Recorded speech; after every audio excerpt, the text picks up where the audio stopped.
Hatep, peace. Welcome to Pa Kadesh Vanas Tasu, the sacred feminine. My name is Nysuttat Aakhakhtat Shaep. This evening, I will be reading for you the Gospel of Yanun on the sacred feminine. I will begin reading from verse 533.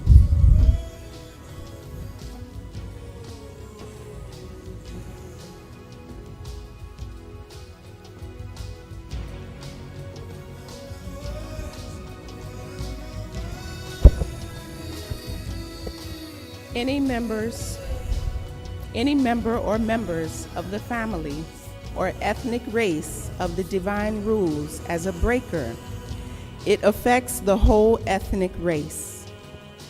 The 6,000 years of abuse by the seed of Adamites or Muadamites has condemned them all to termination, as the first race made as the last race on earth.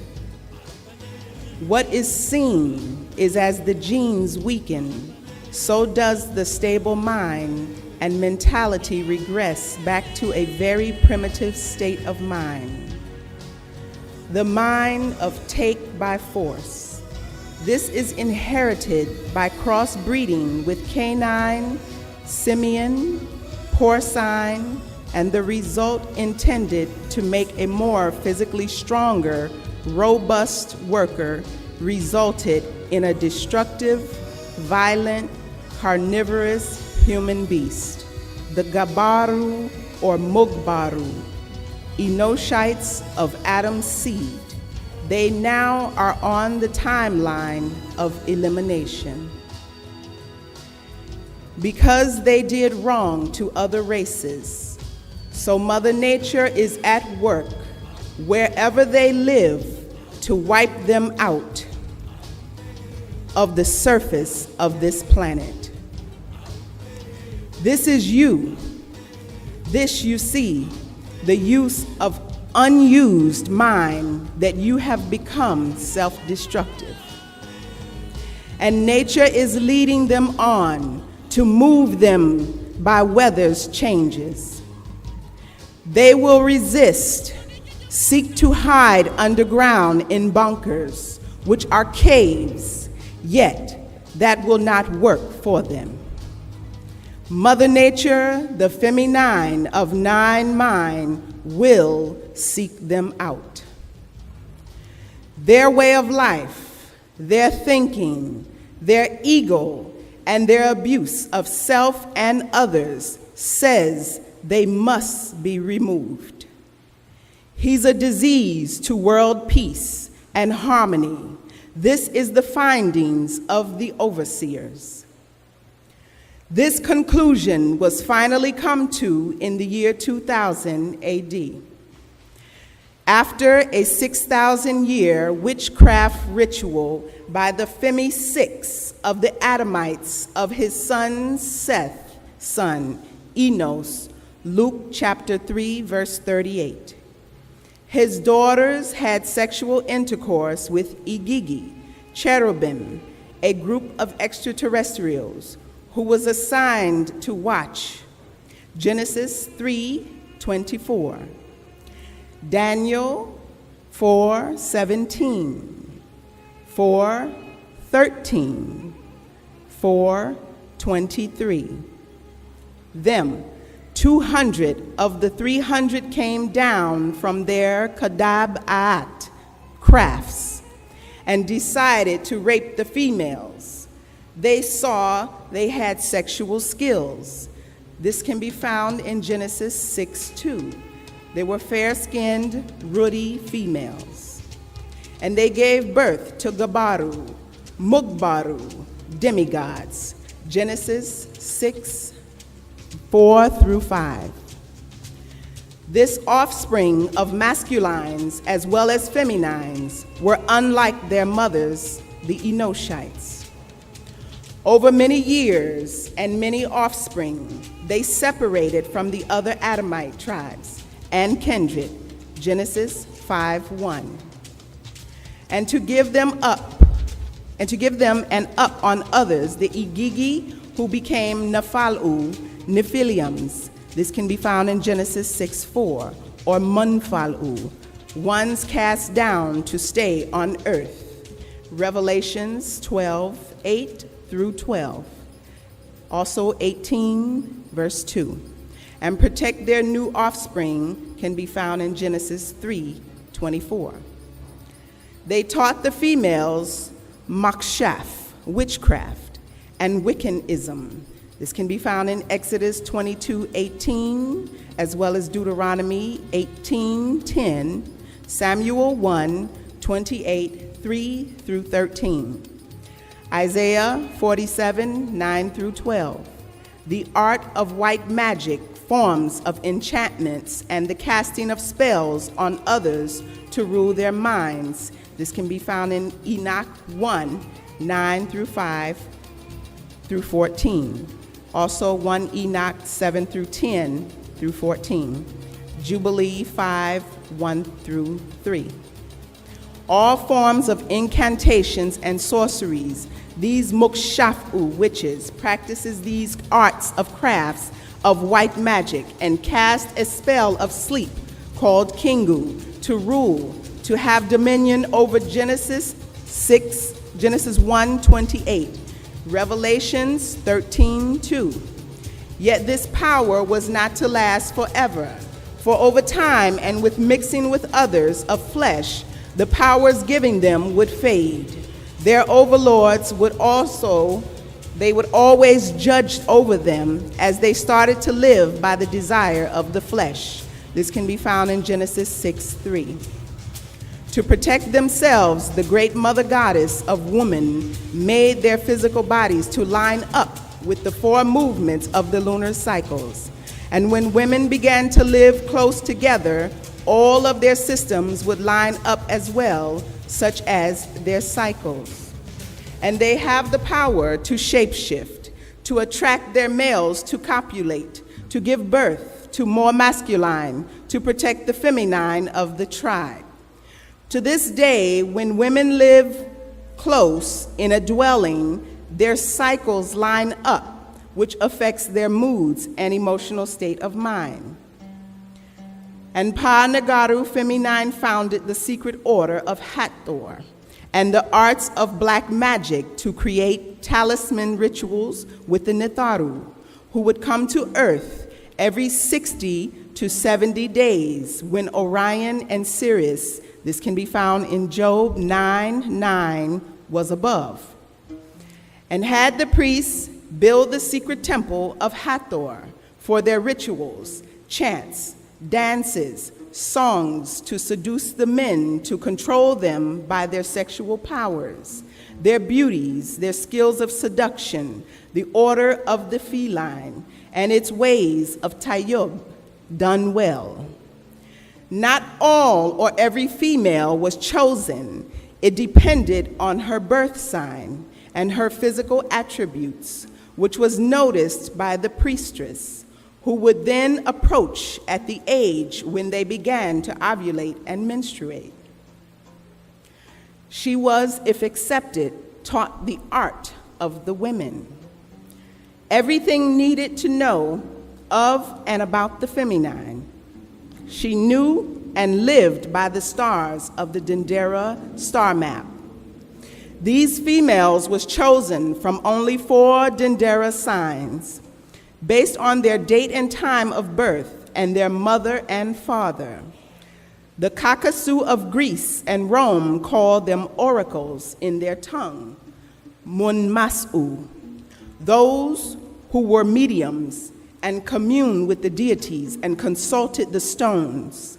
And many secrets and forbidden powers was given over to them to use to protect, heal, and foresee what was to befall the tribe.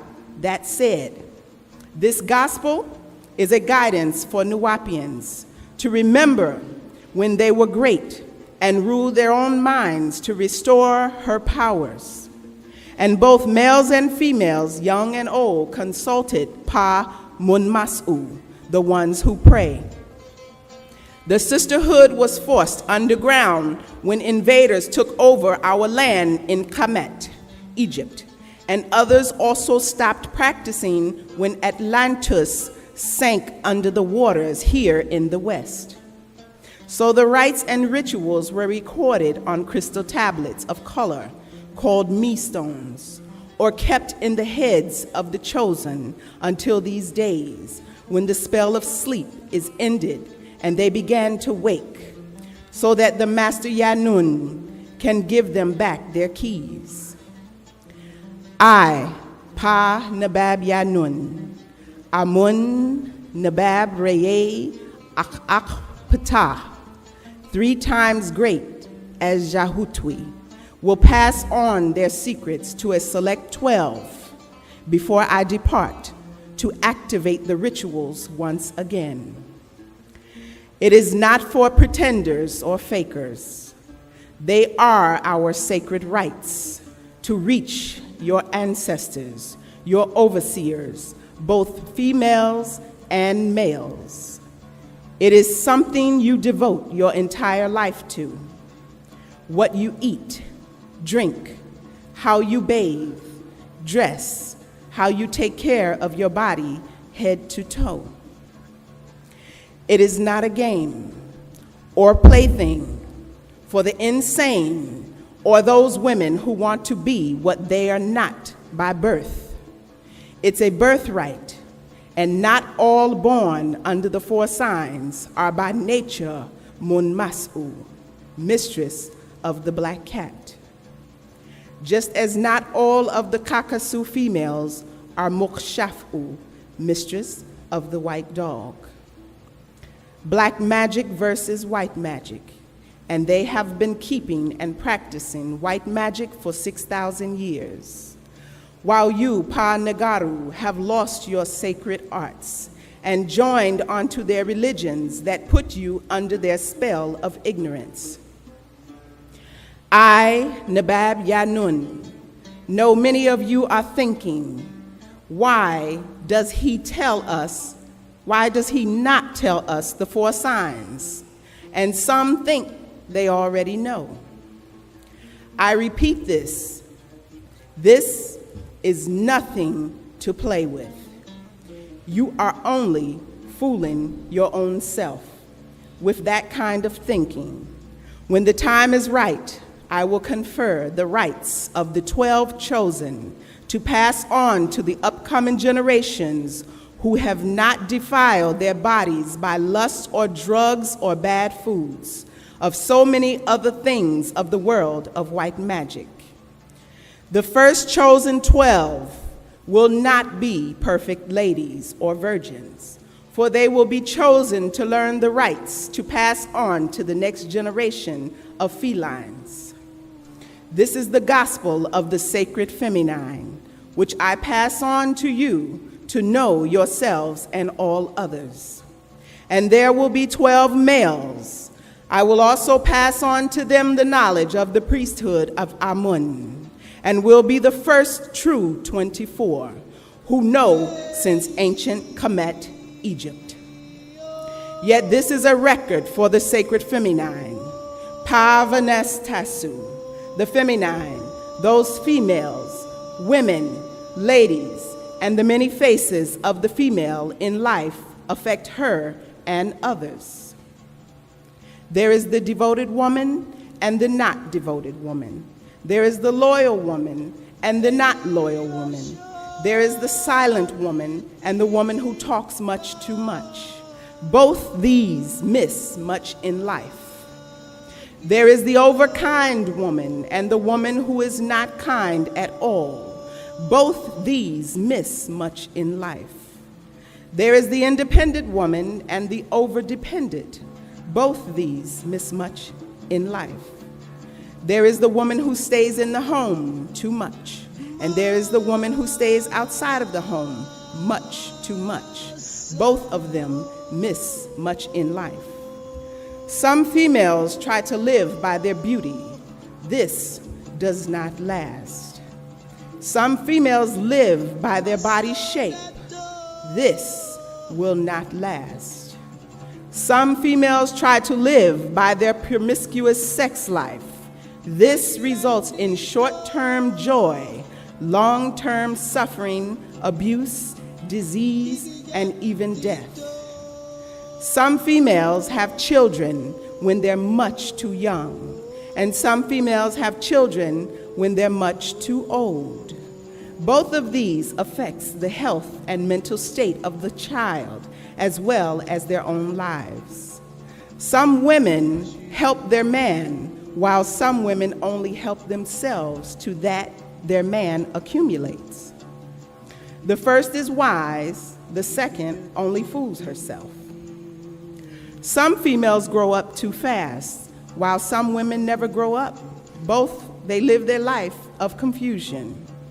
Some females overdress, while others underdress. Both bring the wrong attention. Some females overeat, while others undereat. Both have bad health problems and public abuse. Some females are much too friendly, and some females have not friends. Both end up sad and alone. This gospel says, to pa maratasu, the feminine. Masculine are masculine, and feminine are feminine. Act the parts you play in life and nothing more. Do not dance your life away. Do not sing your life away. Do not prostitute your life away. Do not work your life away. Do not pretend your life away. Do study your whole life. Do learn your whole life.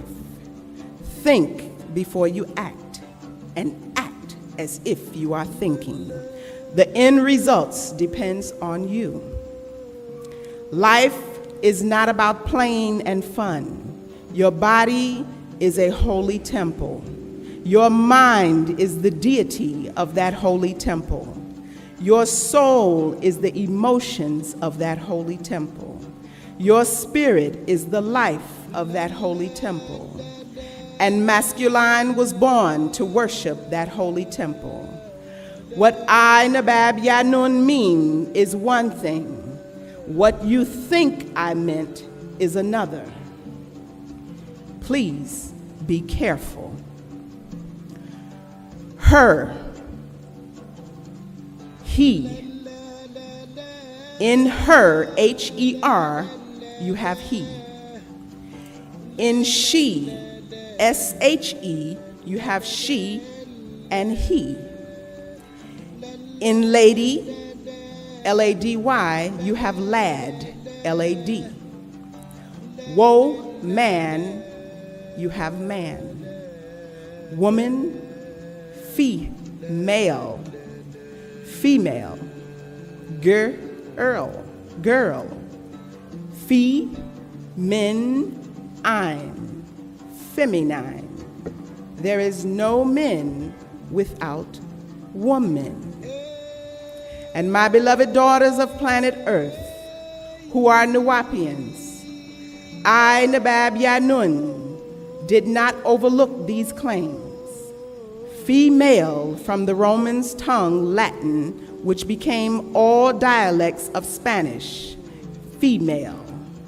Latin, femina, means woman, from Old English, women, which means wife. Wife in Old English comes from wif, which means woman. And lady from Old English, half, meaning half loaf, and dej means kneader. And girl from Middle English, girl, which means youngster. And feminine from Latin femina. As you see, they don't give it its own meaning, only copying the meaning of female, for they knew its secret meaning was femi, I, nine, or fem, as feminism, movement to win as feminists, both from femur, Middle English from Latin, which means thigh. the bone extended from the hip to the knee, and 9 Old English Nigon, 1 more than 8. Note, they again avoid the meaning of 9 by saying 1 more than 8.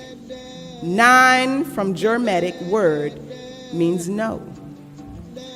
Her number chromosomes wise is 20, or balance of 2 tens. In Roman numbers, XX equals 20.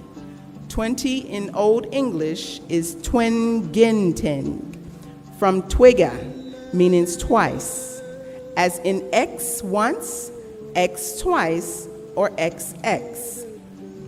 As to the masculine, you have what is called the sex chromosome, a sex-determining chromosome in your germ cells. The eggs carry an X chromosome and spermatozoa, either an X or a Y chromosome, with a feminine resulting from an XX pairing and a masculine from an XY. So Nuwaupians, they avoid the true meaning of feminine, for they knew all he came from she. And to reveal this actual fact in genetics would expose that the Bible and the Quranic stories of creation of the first human beings is wrong. Women did not, could not, have not come from the rib bone of a man they call Adam in the year 4004 BC. This is not true. In fact, as their own book of Job says in chapter 14, verse 1, this they did not want known, for if Adam was in fact born of a mother, it says he was their Bible and Quranic story of man being created from dust, clay, mud, loam. This is not true, and at most misunderstood. For the question comes to mind to ask them, did Adam have a navel or the small scar in the abdomen, marking the place where the umbilical cord was attached to the fetus umbilical? That is a cord-like structure connecting a fetus's navel to the placenta for conveying nourishment to and removing waste from the fetus. Fetus, from Latin, means to bring forth. The unborn young from the 9th week after conception until birth. Placenta, the structure in the female's uterus through which the fetus is nourished. The uterus is a hollow organ of female mammals in which the embryo and fetus are developed. The embryo is the earliest stage of its development in the uterus or egg. All this takes place in the womb of the feminine. Tawakum for listening to Pa Kadesh Vanas Tasu. Until next time, you may view these readings on www.wunawaup.com. Thank you. Wadau.